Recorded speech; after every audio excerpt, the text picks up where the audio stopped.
Next up, Priya Parker, author of The Art of Gathering and truly one of the brightest minds on how and why humans come together, has been building out a body of work specifically on workplace meetings, everyone's favorite thing to do. Her core provocation: when teams are remote, hybrid, or distributed, meetings aren't just one tool among many. They're the primary way people experience the organization. Parker's central argument is that most meetings fail before they even start because the people who call them mistake a category for a purpose. Quote unquote, we're meeting about the product launch is a category. A purpose is specific enough to make decisions against. It tells you who should be in the room, what success looks like, and when you're done. Most gatherings skip this step entirely.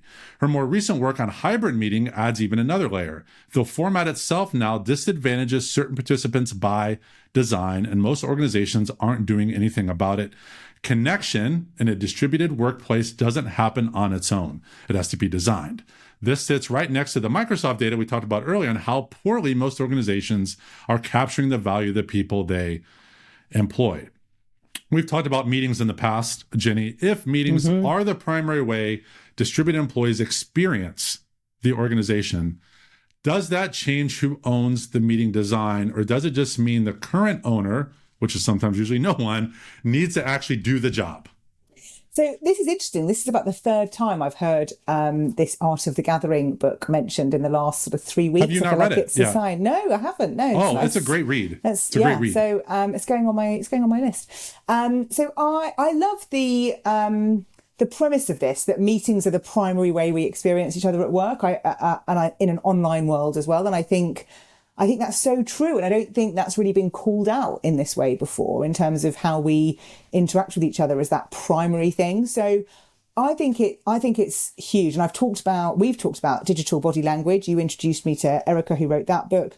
And this is really important. But I think this comes down to culturally how the organization is doing this. So the meeting design has to be set up by the person that owns it, but sometimes having parameters in place around that are helpful. So I've talked before about Chris Dyer and Kim Shepherd, who wrote the book Remote Work. They talk about different meeting types and how you show up for those. I think there's just more work in general to be done to make meetings work better, which I talked about a few episodes ago where I got really cross about people saying meetings are not work. They just need to be better. And I think that has to be, I think you have agency to do that as an employee. I think you have the ability to make your meetings better. Rather than waiting for the organization to do it. But I think the organization should be doing that as well. Yeah, I think I misspoke before. I meant provocation, not provocation. I know, I really liked your why I invented that word. Provocation. But part in her book, The Art of Gathering, one of her things to talk about is that it's sometimes having a meeting or a gathering is about actually excluding people. It's about who is it for and who is it not for, which can be a very challenging thing to happen in the workplace. But if people are so bothered by I've got so many meetings, but they never want to be excluded from one. So it's, which is it?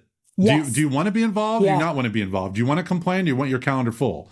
Because sometimes it is about, with her Art of Gathering, it's about deciding who should be there and who shouldn't be there. And I think taking that same argument and bringing it into the workplace is very important. And even giving people ideas around, hey, if it's this type of meeting, this is how it should be structured. If it's a one-on-one, maybe this is how it should be structured. If it's a team meeting, this is how you structure it. Giving people those templates, I think, is really valuable. Yeah, for people that haven't read The Art of Gathering, it is a really good read where you read things and you're like, yeah, obviously, but you hadn't processed it in time, that it's really made me rethink from an ecology standpoint why and how we bring people together, that recognizing that what you're doing isn't always for everyone.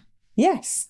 Yeah, and it doesn't need to be, and I think that's really important. But I would just reiterate the point that you can do this. Like, I think sometimes people are waiting to be told. You can make meetings better. If you're in them, running them, you are in charge of your behavior and your actions. So you can be part of that change as well.